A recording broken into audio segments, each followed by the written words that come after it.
축복합니다. 대구 동서교회 성도 여러분, 2021년 1월 세 번째 주일입니다. 비대면이지만 하나님 말씀을 통해서 오늘 또 우리에게 새로운 은혜와 또 삶의 자리에 주님의 평강이 함께 할 줄로 믿습니다. 본문은 빌립보서 3장 5절에서 9절 말씀을 가지고 공장은 물품, 공간은 인품입니다 라는 제목으로 함께 말씀을 묵상하려고 합니다. TVN 방송에 신박한 정리라고 하는 프로그램이 있습니다. 이 프로그램에 이지영 씨가 있는데 이분은 공간 전문가라고 불립니다. 학창시절에 금융위기로 말미암아 가정이 식구들이 뿔뿔이 흩어지게 되자 집의 소중함을 그때 알게 되었다라고 이야기했습니다. 결혼하고 난 다음에 신혼살림을 하면서 취미삼아 해본 그 인테리어 가구를 새롭게 다듬기도 하고 재활용을 잘하는 것들이 입소문이 나면서 많은 사람들에게 이것이 알려지자 공간 컨설팅, 공간 사업가로 진출하게 되고 대구 출신이지만은 서울에 영업점을 낼 정도로 인지도가 높은 사람이 되고 말았습니다. 코로나19가 터지면서 집에서 보내는 시간들이 점점 많아졌습니다. 집은 학교고, 집은 직장이고, 집이 극장이고, 집이 맛집이 되고, 영화도 집에서 보게 되고, 배달 음식도 집에서 시켜 먹고, 학교 수업도 집에서 하고, 회사 생활도, 회사 일도 집에서 처리해야 되는 그런 재택근무가 이루어지고 있습니다. 그야말로 작은 공간이었던 집이 이제는 코로나19 영향으로 빽빽한 공간으로 탈바꿈하고 있는 현실입니다. 오늘 본문은 겨울철에 찬바람을 차단하기 위해서 창문에 뽁뽁이를 붙여놓고 빈틈없이 바람이 들어오지 않도록 했던 것처럼 사도 바울의 모습을 그렇게 볼 수가 있습니다. 지금 본문 말씀 5절 6절에 보면 사도 바울은 8일 만에 할례를 받은 사람이고 이스라엘 족속이고 베냐민 지파였고 히브리 중에 히브리인이었고 율법으로는 바리새인이었고 열심히는 교회를 박해하고 율법의 의로는 흠이 전혀 없는 틈이 전혀 없는 그런 사람이었다. 자기 소개를 잘하고 있습니다. 그야말로 빈 공간이 없는 생활이었지요. 빈자리가 없는 인생을 살았습니다. 마치 티셔츠에 단추를 다 잠근 것 같이 살았습니다. 배짜듯이 꽉 짜여진 그런 삶을 살았던 것이 사도 바울의 일상. 우리 사람들이 살아가는 집의 구조가 어떻습니까? 대부분은 비슷하죠. 큰 방에 장롱이 있고 주방에 식탁이 있고 거실에는 소파와 텔레비전이 자리를 차지합니다. 이런 것들 때문에 대부분의 사람들이 고정관념 때문에 다소 불편하지만 의식 오지 못한 채 공간에 맞추어서 살아갑니다. 이지영 씨가 책을 내면서 책 제목이 뭐냐면은 당신의 인생을 정리해 드립니다 라는 책을 냈습니다. 그분이 말하기를 집의 가치는 아주 간단합니다. 집은 현재의 내가 편안해야 하는 공간입니다. 그래서 과거의 집착과 미래의 걱정을 정리하는 일이 중요한 것입니다 라고 말했습니다. 그리고 그는 집에서는 내가 사랑하는 사람들, 집에서는 내가 좋아하는 물건들과 함께 해야 합니다. 그러기 위해서 먼저 내가 어떤 사람인지 함께 살아가는 우리 가족들이 어떤 사람인지 알아야 한다라고 말하고 있습니다.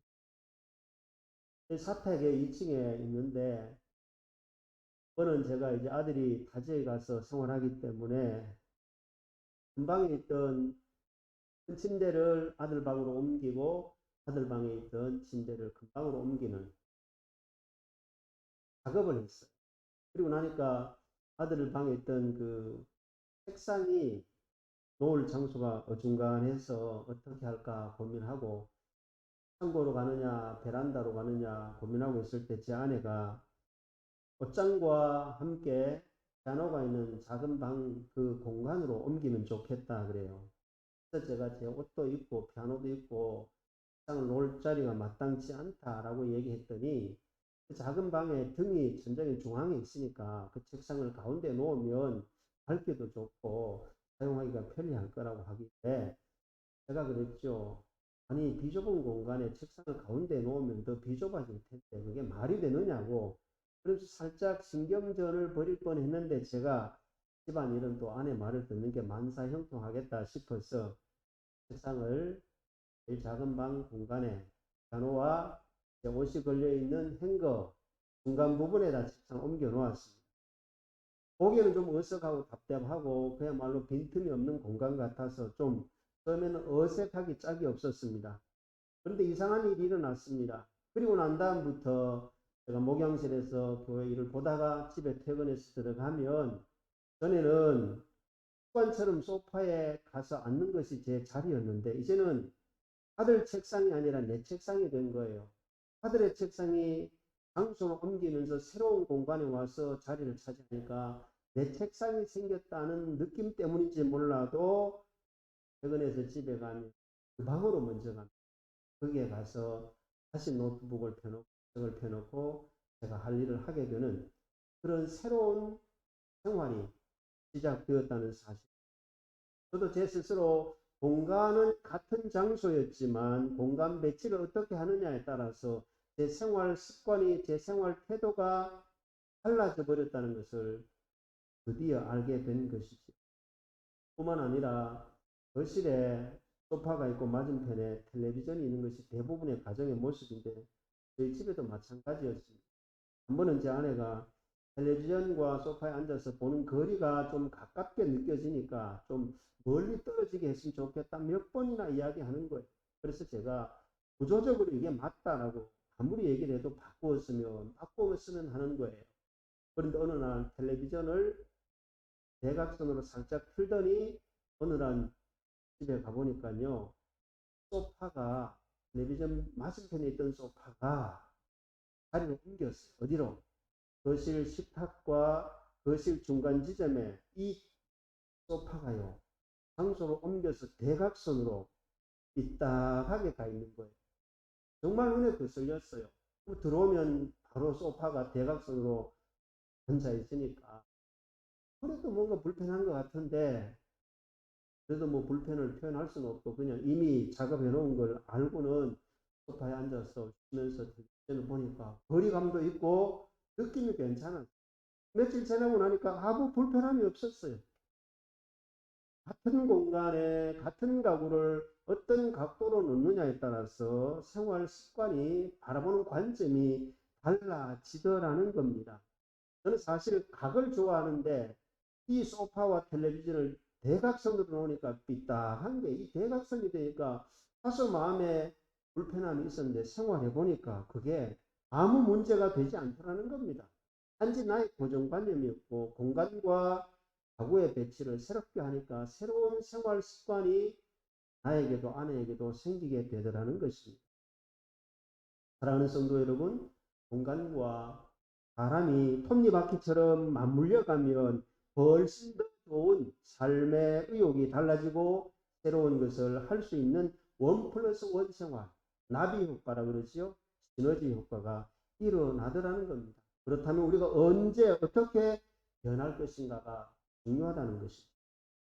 내가 살고 있는 집의 공간에 변화를 주어도 인생이 달라진다면 사랑하는 대구 동서교회 성도 여러분, 이 말씀을 듣는 저와 여러분, 교회의 공간은 어떠해야 할까요?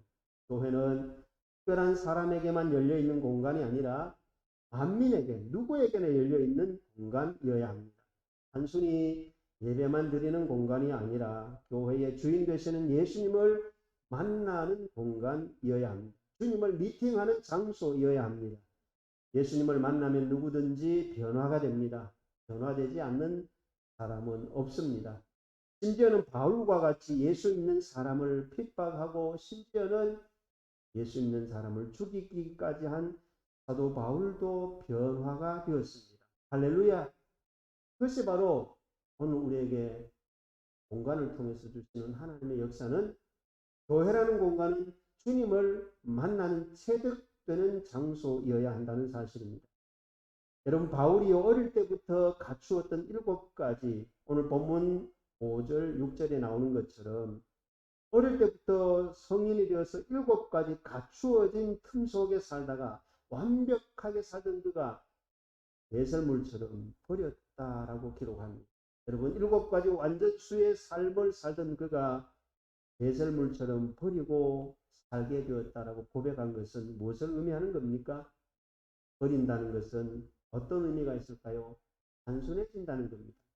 7이라는 삶을 7가지 삶의 원칙에 맞춰서 살던 그 완전한 삶의 패턴이 하나, 단순함에 매이기 시작했습니다. 그 하나의 단순함이 뭡니까? 바울에게는 예수 그리스도의 십자가. 그래서 그는 말하기를 7가지를 버리니까 하나가 보이더라. 단순한 한 가지, 그 십자가 외에는 내가 자랑할 것이 없다라고 바울이 고백합니다. 그것이 바로 7을 버리고 하나를 선택하고 배설물처럼 버리고 단순함에 집중하고 십자가에 집중하니까 사도 바울의 인생에 변화가 일어난 전환기가 시작된 겁니다. 사랑하는 성도 여러분, 일본의 기업이었던 코닥과 소니를 알죠. 30년 전만 해도 이 기업은 세계 경제, 세계 전자 제품에 그야말로 앞서가는 선두주자였습니다. 그런데 시대가 변하고 세월이 달라지는데 코닥과 소니가 한 박자 한 박자 느리게 대응하다가 결국은 밀려나게 됐죠. 아날로그 시대 때는 코닥이나 소니가 괜찮았어요. 그러나 디지털 시대가 되면서 거기에 발맞추어서 공간의 변화를 시도하지 아니하다가 결국은 뒤로 밀려나는 꼴찌의 기업으로 추락하고 말았다는 것을 우리는 잘 알고 있습니다. 사랑하는 성도 여러분, 오늘 이 시대의 교회 공간은 어떻게 되어가고 있을까요? 교회라는 공간이 1980년대에는요, 미국에서 어느 회사와 교회에서 개인 한 사람에게 메일을 보내서 연락을 주고받는 그런 시기였어요. 그 이전에는 물론 편지를 통해서 주고받고 인편을 통해서 소식을 전하던 시대였죠. 그러나 80년대 메일을 통해서 1대1로 주고받던 메일이요, 1990년대가 되면서 이메일이 단체로 발송하게 되는 그런 또 새로운 시도가 일어났습니다. 그러다가 2000년대가 되면서요, 등장한 게 블로그가 등장을 합니다. 전 세계 사람들이 이렇게 연결되어서 주고받을 수 있는 블로그가 등장하고 2010년대가 되면서 3D 사용교회가 나타나기 시작합니다. 그러다가 2020년대가 되면서 줌이나 유튜브나 카카오 TV를 사용하게 됩니다. 이런 시대적인 변화가 일어나면서 공간에 대한 이미지가 어떻게 나타나느냐 하면 제1공간은 집이라 그럽니다. 집이라는 공간에서는 구역 예배도 이루어지고 집에서 모여가지고 소그룹 활동도 잘했던 한국교회 역사가 있습니다. 그러나 제2의 공간은 뭡니까? 그것은 바로 직장입니다. 제2의 공간 직장에서 그야말로 신우회가 조직되고 직장 선교가 활성화되면서 많은 사람들이 신우회를 통해서 사회를 이끌어가는 선한 역량을 직장 선교라고 하면서 아름다운 사역을 잘 펼쳤죠. 그러다가 제4분 공간이 나타납니다. 그게 뭡니까? 카페지요. 여러 지역의 교회들이 카페를 설립하면서 카페를 통해서 많은 모임들이 이루어지면서 지역에서 뭔가 선한 영향을 주다가 지금 코로나19가 터지면서 이 제3의 공간도 이제는 9시 이후에는 영업하지 마세요. 모이지 마세요. 5명 이상 모이면 안 됩니다 하는 이상한 현상들이 현실적으로 나타나 버리고 말았습니다. 그럼 지금은 어떤 공간에 살고 있을까요? 제4의 공간이라는 단어를 사용합니다. 여러분, 제4의 공간이라고 하는 게 뭡니까? 가상 공간이죠. 다른 말로 말하면 온라인과 오프라인, 대면이냐 비대면이냐라는 것입니다.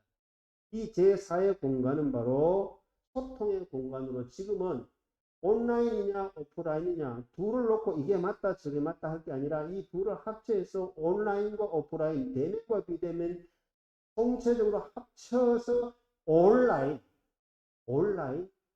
공간으로 가야 된다는 사실입니다. 생태학자들이 하는 이야기를 보면, 그들의 책들을 보면 아주 먼 옛날 만년 전에는요, 그야말로 사람이 1이었다면 자연은 99였어요. 그럴 때는 자연 속에 있는 생물들이 살아가는데 아무 문제가 없어요. 먹이 사슬이 풍부하니까. 근데 지금 이 시대는 와가지고요, 자연을 훼손하고 사람들이 편리하게 살기 위해서 자연을 아구자비로 개발하다 보니까 사람이 90이 되고 자연이 10이 되어 버리니까 자연 속에 있는 모든 생물들이 먹이 사슬이 끊겨지니까 이 바이러스들이 먹고 살고 생존하기 위해서 결국 침투한 게 사람의 영역까지 들어와서 지금 이런 일들이 일어난 겁니다. 그래서 생태학자들이 공통적으로 하는 말이 있습니다. 코로나19 이후에 요즘 지금 변종이 일어나지 않습니까? 변종 바이러스가 일본에서도 인도네시아에서도 영국에서도 발생하고 또 다른 변종이 일어날 가능성이 충분히 있다는 이야기입니다. 과거 감염 역사를 보면 사스가 있었죠. 낙타를 통해서 메르스가 있었죠. 이 코로나19는 박쥐를 통해서 일어난다고 합니다.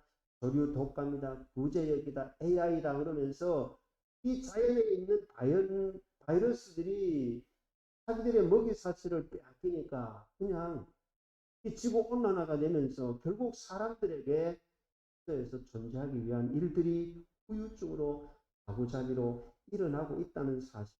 그렇다면 이 시대를 미래를 바라볼 때 우리가 예측할 수 있는 생태학자들의 말을 빌린다면 코로나19와 맞물려서 쉽게 끝나지 않는다. 그래서 그분들이 하는 이야기가 있습니다. 좋은 백신은 행동 백신이라고 합니다. 코로나19 백신이 나와 있지만은 이 생태학자들이 하는 말은 행동 백신이다. 행동하지 않는 백신은 결국은 우리로 하여금 자연으로부터 바이러스에 감염되어서 망가지게 하는 것이기 때문에 우리가 자연을 좀 더 아끼고 자연을 좀 더 사랑하고 그런 공간으로 만들어 가야 한다라고 생태학자들은 말합니다. 이런 시점에서 우리 대구동서 교회는 어떤 의미에서 교회라는 건물도 있고 마당이라는 공간이 있어서 그나마 이 교회 공간이 지역에서 선한 영향을 줄 수 있는 그런 장소 자리매김을 하고 있습니다. 다소 불편하기는 하지만 그래도 부담스럽기는 하지만 마당을 공개해서 지역 주민이나 지역 상권을 가지고 있는 사람들에게 제공을 하기도 하고 1년 365일 우리가 청소해야 되지만 뒷처리를 해야 되지만 그럼에도 불구하고 화장실을 개방해서 지역 사람들에게 지나가는 행인들에게 그나마 좋은 공간으로 활용하고 있다는 것은 칭찬을 할 만한 일입니다. 이 교회가 이런 사회 속에 온라인 시대에 존재하기 위해서는 바로 지역의 사람들이 동네 사람들이 이 공간을 좋아할 수 있는 장소로 자리매김을 해야만이 교회가 아름다운 공동체로 지역을 섬길 수 있다는 사실. 그래서 저는 개인적으로 최근에 기도하고 있는 것 중에 하나가 이 비대면이 되면서 온라인으로 가면서 다음 세대를 바라보면서 기도하고 있는 것 중에 하나가 입구에 양쪽에 화단이 있지만 거기에 작은 공간 부스 하나를 좀 아담하게 만들어서 거기에다가 미니 스튜디오, 미니 방송실을 만들어서 거기에 좀 기능을 가지고 있는 청소년들이나 학교에 방송부에 있는 아이들이나 청년들이나 어른들 중에 방송 장비와 관련된 일에 뭔가 전문성이 있는 사람들을 좀 초청하고 스카우트해서 그 미니 스튜디오를 통해서 지역 방송을 하고 지역 홍보를 하고 동변등 소변등 일어나고 있는 좋은 일들을 이야기를 하면서 나눌 수 있는 공간으로 간다면 새로운 제4의 공간으로 자리매김을 한다면 아마 이 시대에 시기적절하게 좋은 역할을 이 교회가 보여주는 공간으로 알려지는 공간으로 지역사회에 필요한 공간으로서 충분히 할 수 있는 가능성을 저는 기도하면서 하고 있습니다. 이런 일을 위해서 기도해 주시고 뜻이 하늘에서 이루어진 것과 같이 하나님은 사람을 통해서 일하십니다. 하나님 직접 일하시는 것이 아니고 사람을 통해서 그 사람들이 머물러 있는 공간을 통해서 하나님의 역사가 이루어져 간다는 사실을 기억하고 몹쓸 사람 사도 바울이었지만 손가락질을 당하는 사도 바울이었지만 그가 다메섹 도상에서 변화되고 난 다음에 가는 곳마다 많은 사람들을 변화시켰고 바울이 가는 곳마다 공간의 변화를 통해서 많은 사람들이 사도 바울 때문에 지역마다 교회가 세워지고 사람들이 세워지는 아름다운 일들이 일어났습니다. 모쪼록 이런 시대에 팬데믹 시대에 저와 여러분의 예수 그리스도를 영접한 인격이 품격이 있는 그리스도인으로 거듭나서 저와 여러분의 몸도 그리고 우리의 마음도 우리에 있는 지갑도 좀 열어서 하나님의 뜻이 이 땅에 이루어지도록 저와 여러분이 다시 한번 공간의 변화를 통해서 이 땅의 이 지역에 예수 그리스도의 아름다운 소식을 전할 수 있는 일에 쓰임받는 저와 여러분 되시기를 주님의 이름으로 축복하며 그 일에 동참해 주시는 저와 여러분이 되시기를 예수 그리스도의 이름으로 권면을 드리면서 말씀을 마무리하겠습니다. 축복합니다. 사랑합니다. 감사합니다.